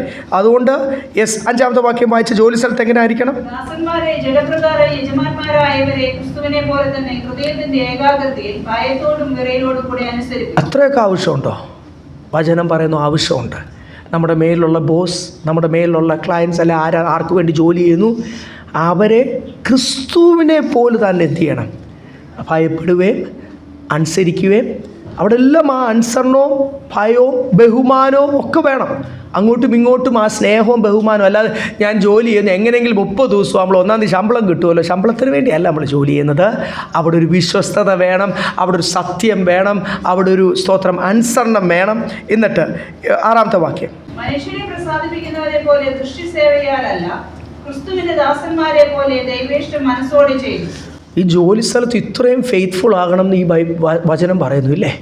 ഇതൊക്കെ പഠിപ്പിക്കുമ്പോൾ ശരിക്കും ദൈവദാസന്മാരെല്ലാം ഈ ഭാഗം പഠിപ്പിച്ചു കഴിഞ്ഞാൽ വിശ്വാസികളൊക്കെ എത്ര ക്വാളിറ്റിയുള്ള ക്യാരക്ടർ മാറും. നമ്മുടെ പാരമ്പര്യ സ്വഭാവമൊക്കെ അങ്ങോട്ട് മാറിയിട്ട് നമ്മൾ യേശുവിൻ്റെ സ്വഭാവമുള്ളവരായിത്തീരും, ഇല്ലേ? എത്ര ക്വാളിറ്റിയുള്ള ജോലിക്കാരായിത്തീരും. കമ്പനികളെല്ലാം പറയും എവിടെയെങ്കിലും നല്ല വിശ്വാസികളുണ്ട് അവരെ വേണം റിക്രൂട്ട് ചെയ്യാമെന്ന് പറയും. അങ്ങനെയാണോ ഇന്നത്തെ കാലം? അങ്ങനെയാണോ ഇന്നത്തെ അനുഭവം? പലപ്പോഴും നമ്മൾ വാടകയ്ക്ക് കൊടുക്കുന്നുണ്ട്, അല്ലെങ്കിൽ പല ജോലിക്ക്, പല ട്രേഡിന്, പല ആവശ്യത്തിന് ടെക്നിക്കൽ ആൾക്കാരെയൊക്കെ ജോലിക്ക് വിളിക്കും. ഞങ്ങളുടെ അനുഭവം വെച്ച് നോക്കിക്കഴിഞ്ഞാൽ എപ്പോഴൊക്കെ വിശ്വാസികളെ വിളിച്ചിട്ടുണ്ടോ എന്തെങ്കിലും കളിപ്പീര് കാണിച്ചിട്ട് പോയിട്ടുണ്ട്. ചുരുക്കം ചിലർ അതിൻ്റെ അകത്ത് നല്ലവർ കാണും, ഇല്ല എല്ലാവരും അങ്ങനെയാണെന്ന് ഞാൻ പറയുന്നില്ല. പക്ഷേ സ്തോത്രം, എന്തുകൊണ്ട് അങ്ങനെ ദൈവമക്കൾ അങ്ങനെ ആയിത്തീരുന്നത്? ജാതികളെക്കാൾ കളിപ്പീരൊക്കെ പലപ്പോഴും ആയിത്തീരുന്നത് ഒരല്പം പോലും ക്രിസ്തുവിൽ വസിക്കാത്തതുകൊണ്ടല്ലേ. ഇവിടെ എഴുതിയിരിക്കുന്നത് യജമാന്മാരെ ജോലി സ്ഥലത്ത് ക്രിസ്തുവിനെ ഭയപ്പെടുന്ന പോലെ ചെയ്യണം. രണ്ടാമത് ഇവിടെ എഴുതിയിരിക്കുന്നത് ദൃഷ്ടിസേവ എന്ന് പറഞ്ഞാൽ എന്തും എഴുതിയിരിക്കുന്നത്, അവർ നോക്കുമ്പോൾ ജോലി ചെയ്യുക, അവരെ കാണിക്കാൻ വേണ്ടിയുള്ള ജോലി.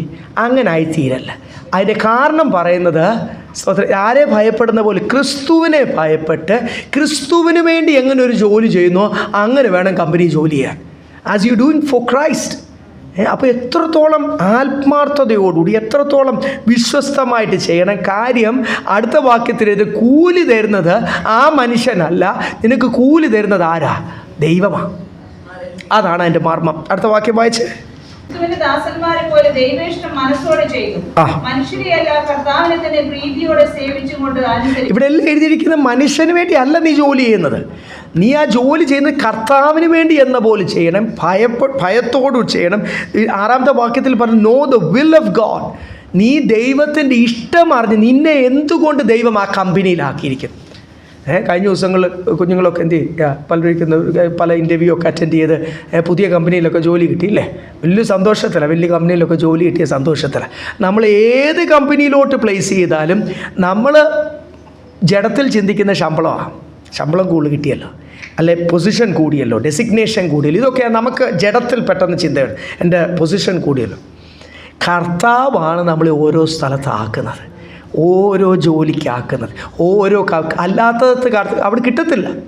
ചെന്നാലും എന്ത് ചെയ്യത്തില്ല, കിട്ടത്തില്ല. അപ്പോൾ ഓരോ ജോലി സ്ഥലത്ത് ഓരോ വർക്ക് തരുന്നത് കർത്താവാണ്. ആ എല്ലാ ജോലിയും കർത്താവ് തരുന്നത് കൊണ്ട് ശ്രേഷ്ഠമേറിയ ജോലി തന്നെയാണ്. ചിലർക്ക് ഇപ്പോഴുള്ള ജോലിയിൽ ഒരു സംതൃപ്തി ഇല്ലെങ്കിൽ പെറുപുറത്തേക്കല്ല അടി വാങ്ങിക്കും ദൈവത്തിൻ്റെ കയ്യിൽ നിന്ന്. കാര്യം അവിടെ ആക്കി വെച്ചിരിക്കുന്നത് ആരാ? കർത്താവ്. ദൈവത്തിനൊരു ഉദ്ദേശമുണ്ട്. അതുകൊണ്ട് അവരെ പ്രസാദിപ്പിക്കാൻ നിൽക്കണ്ട. അവരെ കാണുമ്പോൾ ജോലി ചെയ്യേണ്ട. കളിപ്പീർ വല്ലതും കാണിച്ചാൽ അതിനുള്ള പണി തരുന്നത് അവരല്ല, അതിനുള്ള പണിഷ്മെൻറ്റ് തരുന്നത് ദൈവമാണ്. ദൈവം തരും എന്നല്ലേ വാക്യത്തിൻ്റെ അർത്ഥം. അടുത്ത വാക്യത്തിൽ വായിച്ച് ആരാണ് കൂലി തരുന്നത്? ദാസനാണേലും സ്വതന്ത്രനാണെങ്കിലും ഓരോരുത്തർ ചെയ്യുന്ന ജോലിക്ക് പ്രതിഫലം തരുന്നത് ആരാ? അതുകൊണ്ട് ജീവിതത്തിൽ ദൈവമക്കളിൽ ആർക്കെങ്കിലും പണിക്കള്ളൻ എന്തോ അതിന് പറയുന്നത്, അങ്ങനെ ഒരു പറച്ചിലില്ലേ, പണിയിൽ കള്ളന്മാരായിത്തീരും, പണിക്കള്ളൻ. അതിനൊരു ഇംഗ്ലീഷ് ടേമും ഉണ്ട്. അങ്ങനെ ആയിത്തീരല്ല ആരും, പണിയിൽ കള്ളന്മാരായിത്തീരില്ല. കാര്യം ഓർത്തോണം, നീ പണിയുടെ കാര്യത്തിൽ അവർ വരുമ്പോൾ എന്തെങ്കിലുമൊക്കെ ചെയ്തു, അവരെ കാണിക്കാൻ എന്തെങ്കിലുമൊക്കെ ചെയ്തു, മനുഷ്യനെ പ്രസാദിപ്പിക്കാൻ എന്തെങ്കിലുമൊക്കെ ചെയ്താൽ അതിനുള്ള പണിഷ്മെൻറ്റ് തരുന്നത് അവരല്ല, ദൈവമാണ്. നീ പണിയിൽ എന്തെങ്കിലും ആത്മാർത്ഥതയില്ലാതെ, പലരും പണി ചെയ്യുന്നത് ആത്മാർത്ഥതയില്ലാതാണെങ്കിൽ, ഇവിടെ അങ്ങനെ ആരും ഇല്ലാന്ന് ഞാൻ വിശ്വസിക്കുന്നു. ആത്മാർത്ഥതയില്ലാതാണെങ്കിൽ നിനക്ക് കർത്താവ് കൂലി തരുമ്പോഴും പ്രതിഫലം തരുമ്പോഴും എന്തായിത്തീരും? കർത്താവിന് അങ്ങനെ ഒരു സ്വഭാവമുണ്ട്. നീ വിതയ്ക്കുന്നതാണ് നീ എന്ത് ചെയ്യുന്നത്? ആ സ്തോത്രം. നിൻ്റെ പ്രവൃത്തി അനുസരിച്ചാണ് നിൻ്റെ മേലുള്ള ദൈവത്തിൻ്റെ നീതി. അത് കർത്താവിൻ്റെ വേലയിൽ മാത്രമല്ല, സഭയിൽ മാത്രമല്ല, ജോലി സ്ഥലത്തും ലോകവുമായിട്ടുള്ള ബന്ധത്തിൽ നീ എന്ത് വിതച്ചാൽ, എങ്ങനെ നീ കളിപ്പീരാണെങ്കിൽ കർത്താവ് നിന്നോട് എങ്ങനെ ആയിത്തീരും? ദൈവത്തിൻ്റെ നീതി അങ്ങനെ. നീ എന്തെങ്കിലും അവിടെ തെറ്റ് കാണിച്ചാൽ, കളിപ്പീര് കാണിച്ചാൽ അതിനുള്ള പ്രതിഫലം എന്ന് പറയുമ്പോൾ, വിശ്വസ്തനാണെങ്കിൽ അനുഗ്രഹം, അവിശ്വസ്തത കാണിച്ചാൽ ശിക്ഷ, ജഡ്ജ്മെൻറ്റ് ഓഫ് ദ ലോർഡ്. അങ്ങനെയല്ലേ എഴുതിയിരിക്കുന്നത്. അപ്പം നീ മനസ്സിലാക്കണം, knowing that whether good or bad. ഇവിടെ 8-ാമത്തെ വാക്യത്തിൽ എഴുതിയിരിക്കുന്നത് U receive the same from the Lord. നീ നല്ല ചെയ്താലും തീയത് ചെയ്താലും അതിനുള്ള തക്ക പ്രതിഫലം, the same thing you will get from the Lord. അപ്പം എത്ര വിശ്വസ്തരായിട്ട് നമ്മൾ ജോലി സ്ഥലത്ത് ഇരിക്കണം, ഇല്ലേ? അടുത്ത വാക്യം വായിച്ച്, യജമാന്മാരെ എങ്ങനെ ആയിരിക്കണം? യജമാന്മാരെ അവരുടെയും നിങ്ങളുടെയും യജമാനൻ സ്വർഗ്ഗത്തിലുണ്ടെന്നും അവന്റെ പക്കൽ മുഖപക്ഷമില്ലെന്നും അറിഞ്ഞുകൊണ്ട് അങ്ങനെ തന്നെ അവരോട് ഭീഷണി വാക്കൊഴിക്കുകയും ചെയ്യും. യജമാനന്മാർ ഒരു കാര്യം മനസ്സിലാക്കണം, ഇവിടെ ജോലിക്കാരെ പേടിപ്പിച്ച് നിർത്താനല്ല, അവരുടെ മേൽ ബോസ് കളിക്കാനല്ല. എല്ലാവർക്കും ബോസ് കളിക്കാൻ വലിയ ഇഷ്ടമാണ്. നീ ഓർത്തോണം, നിൻ്റെ മേലിൽ ഒരു യജമാനനുണ്ട്. ദൈവമക്കളായ യജമാനന്മാരോട് നമ്മൾ ആരെങ്കിലും ജോലിക്ക് വിളിക്കുമ്പോൾ, ജോലിയിൽ പല കാര്യങ്ങൾ ആൾക്കാരെ ഏൽപ്പിക്കുമ്പോൾ ഓർത്തോണം, നിൻ്റെ മേലിൽ, ഹല്ലേലൂയ സ്തോത്രം, സർവശക്തനായ ഒരു ദൈവമാണ് നിൻ്റെ യജമാനൻ. നിൻ്റെ മേലിൽ ഒരു യജമാനനുണ്ടെന്ന് ഓർത്ത് നീ എത്രത്തോളം അവരോട് കരുണ കാണിക്കുന്നോ അതനുസരിച്ച് ദൈവം നിന്നോട് കരുണ കാണിക്കും. നീ എത്രത്തോളം അവരോട് സ്നേഹവും കരുതലും കാണിക്കുന്നോ അതനുസരിച്ച് ദൈവം നിന്നോട് സ്നേഹവും കരുതലും കാണിക്കും. അപ്പം രണ്ട് കാര്യം, നമ്മൾ ജോലി സ്ഥലത്ത് നമ്മുടെ മേലുള്ള ആൾക്കാരോട് നമ്മൾ എങ്ങനെ ആയിരിക്കണം, നമ്മൾ ഒരാളെ ജോലിക്ക് വിളിച്ചാൽ നമ്മൾ അവരോട് എങ്ങനെ ആയിരിക്കണം എന്നെല്ലാം ദൈവം ഇത്രയും വ്യക്തമായ സഭയോട് പറയുന്നുണ്ട്. എഫെസി സഭയിൽ അവൻ്റെ അമിതബലത്തിൽ ശക്തിപ്പെടുവാനും സർവായുധ കവചമൊക്കെ ധരിച്ച് കർത്താവിന് വേണ്ടി പോരിടുവാൻ പറയുമ്പോൾ നമുക്കങ്ങനെ ചുമ്മാതെ എന്ന് ശ്രീലങ്ക ശക്തിയോട് അല്ലെ ഓരോ ദുഷ്ടപിശാചിനോട് ഞാൻ അങ്ങോട്ട് പോരിടുന്നു എന്ന് പറഞ്ഞു കഴിഞ്ഞാൽ പിശാച് അടിച്ചെന്ത് ചെയ്യും? താഴെയിടും. ഈ ഏരിയകളിലെല്ലാം ക്രമീകരണം പ്രാപിക്കാം. എന്നിട്ടാണ് പ്രാർത്ഥനയിൽ എന്ത് ചെയ്യേണ്ടത്? പോരാടേണ്ടത്. അല്ലാതെ ചുമ്മാ അങ്ങോട്ട് പ്രാർത്ഥനയിൽ അങ്ങോട്ട് പോയി എല്ലാ ദേശശക്തിയും ശാസിക്കുന്നു. പിശാച് വന്ന് വന്ന് മടി വന്നിരിക്കുന്നേ ഉള്ളൂ. വന്നിരിക്കും. കൂടെ പ്രവർത്തിക്കും, അല്ലാതെ ജയം കിട്ടത്തില്ല. ആ പ്രാർത്ഥനയിൽ എന്ത് കിട്ടത്തില്ല? ജയം കിട്ടും. പോരാടി പ്രാർത്ഥിച്ച് ജയം കിട്ടണമെങ്കിൽ പിശാചിൻ്റെ മേൽ ഇത് ഞാൻ പറഞ്ഞില്ലേ, ഇതിൻ്റെ കണ്ടിന്യൂസ് ആണ്. പിന്നെ അടുത്ത 10ാമത്തെ വാക്യം തൊട്ട് നമ്മൾ പഠിക്കുമ്പോൾ കർത്താവിലും അവൻ്റെ അമിത ബലത്തിലും ശക്തിപ്പെടുവേൻ. ഒടുവിൽ ഫൈനലി ഇപ്പം നിങ്ങൾ പ്രിപ്പയർഡ് ആയല്ലോ. ദേശത്തെ സഭ, കുടുംബം, ഭാര്യ, ഭർത്താവ്, മക്കൾ, ജോലി സ്ഥലത്തുള്ള യജമാനൻ, ദാസൻ, ബന്ധം, ഇതെല്ലാം പ്രിപ്പയർഡായി കഴിഞ്ഞ ഒരു വ്യക്തിയോടാണ് പറയുന്നത്, now you are ready for battle. ഇനി നിങ്ങൾ എന്തുവാ? പിശാചിനോട് പോരാടി ജയിക്കുവാൻ നിങ്ങൾ യോഗ്യമായി. ഒടുവിൽ ഫൈനലി, ഇതെല്ലാം പ്രിപ്പറേഷൻ കഴിഞ്ഞ് ഫൈനലി ഒടുവിൽ അവൻ്റെ അമിത ബലത്തിൽ എന്ത് ചെയ്യണം? ശക്തിപ്പെടുകയും. എന്നിട്ടാണ് കർത്താവ് ഒരു ഉത്തരവാദിത്വം ഏൽപ്പിക്കുന്നത്. അവൻ്റെ സർവായുധ കവചം ധരിച്ചുകൊണ്ട് സാത്താനോട് പോരിടുവാൻ. നമ്മളെല്ലാവരും നമ്മളെ പടയാളികളായിട്ടാണ് വിളിച്ചിരിക്കുന്നത്. കുടുംബജീവിതത്തിനും ജോലി സ്ഥലത്തും ലോകവുമായിട്ടുള്ള നമ്മൾ വിചാരിച്ച ലോകവുമായിട്ടുള്ള ബന്ധത്തിൽ നമുക്ക് ഇഷ്ടം പോലെ ജീവിക്കാം, തോന്നിയ പോലെ വർത്തമാനം പറയാം, ഡീൽ ചെയ്യാം. എന്നിട്ട് വന്ന് ദൈവസന്നിധിയിൽ വന്നിട്ട് പെട്ടെന്ന് നമ്മൾ കൈകൊട്ടാനോ പാടാനോ ഒന്നും പരിശുദ്ധാത്മാവിനാൽ നിറയപ്പെടത്തില്ല. അപ്പോൾ ഒരുക്കം പ്രാപിക്കണം, ക്രമീകരണം പ്രാപിക്കണം. ഇപ്പം ഇന്ന് പഠിച്ച ഏരിയകളൊക്കെ ഇച്ചിരി നമ്മുടെ ഈ ജഡത്തെ ഡിസിപ്ലിൻ ചെയ്യുമ്പോൾ ആകപ്പാടെ ജഡം ഇച്ചിരി ഒന്ന് ഇളകുകയൊക്കെ ചെയ്യുന്ന. എൻ്റെ ജഡത്തിനും ആരുടെയും ജഡത്തിന് ഇഷ്ടമല്ല ഡിസിപ്ലിൻ. ഒരു കാര്യം പറഞ്ഞു കഴിഞ്ഞാൽ നമ്മൾ അതുപോലെ ആയിത്തീരുവാൻ ഇഷ്ടമല്ല. നമ്മൾ ഉടനെ നമ്മുടെ ജഡം അങ്ങ് റിയാക്ട് ചെയ്യും. ആ റിയാക്ട് ചെയ്യുന്ന ജഡത്തെ എന്ത് ചെയ്യണം? പരിശുദ്ധാത്മാവിൽ ഒതുക്കണം. അങ്ങനെയല്ലേ വചനം പറയുന്നത്? ഈ റിയാക്ട് ചെയ്യുന്ന ജഡത്തെ, വചനത്തിൽ കീഴ്പ്പെടുവാൻ ഇഷ്ടമില്ലാത്ത ജഡത്തെ എന്ത് ചെയ്യണം? പരിശുദ്ധാത്മാവിൻ്റെ കൺട്രോളിൽ കൊണ്ടുവരണം. ഇതിന് ഒത്തിരി സഹായം ദൈവത്തിൻ്റെ പരിശുദ്ധാത്മാവ് നമ്മളെ സഹായിക്കണം. ധാരാളം കൃപ പകരണം. അങ്ങനെ റെസ്പോൺസിബിൾ സിറ്റിസൺസ് ആയിട്ട്, അല്ലെങ്കിൽ വിശ്വാസികളായിട്ട് ഓരോ ദേശത്തും നമ്മളെയും നമ്മുടെ കുടുംബത്തെ നിർത്താം. നമ്മുടെ കുടുംബങ്ങളെ ദൈവം ഓരോ ദേശത്താക്കിയിരിക്കുന്നതിന് കർത്താവിനൊരു ദേശമുണ്ട്. നമ്മൾ പലപ്പോഴും ചോദിച്ചു പോയി, എന്തിനാണ് കർത്താവ് ഇപ്പോഴും ഇവിടെ ആക്കിയിരിക്കുന്നത് എന്നൊക്കെ നമ്മൾ ചോദിച്ചു പോയ സമയങ്ങൾ കാണും. ദൈവത്തിന് ഒരു വ്യക്തമായ ഉദ്ദേശമുണ്ട്. അതുകൊണ്ട് ഓരോ സ്ഥലത്തും ഓരോ സമയത്തും ദൈവം ആക്കിയിരിക്കുന്നത് ദൈവത്തിൻ്റെ ഹിതപ്രകാരമായി തീരാം. പൂർണ്ണമായിട്ട് നമ്മുടെ ജഡത്തെ രാവിലെ ദിവസം ആരംഭിക്കേണ്ടത് എങ്ങനെയാണ്? എൻ്റെ ജഡത്തെ ആത്മാവിൻ്റെ കൺട്രോളിൽ ഏൽപ്പിച്ചേരും. അങ്ങനെയല്ലേ? എല്ലാ ആരാധനയിലും പ്രൈസ് ലോർഡ് നമ്മളെ ആത്മാവിനാൽ കർത്താവ് നിറയ്ക്കട്ടെ. ഒടുവിൽ അവനിലും അവൻ്റെ അമിത ബലത്തിലും ശക്തിപ്പെടുവൻ. അപ്പോഴാണ് ദൈവത്തിന് നമ്മൾ ഒരുക്കം പ്രാപിക്കുമ്പോഴാണ് സ്വർഗീയ ശക്തിയാൽ കർത്താവ് നമ്മളെ നിറയ്ക്കുന്ന. കർത്താവ് നിങ്ങളെല്ലാവരെയും ആത്മശക്തിയാൽ നിറയ്ക്കട്ടെ.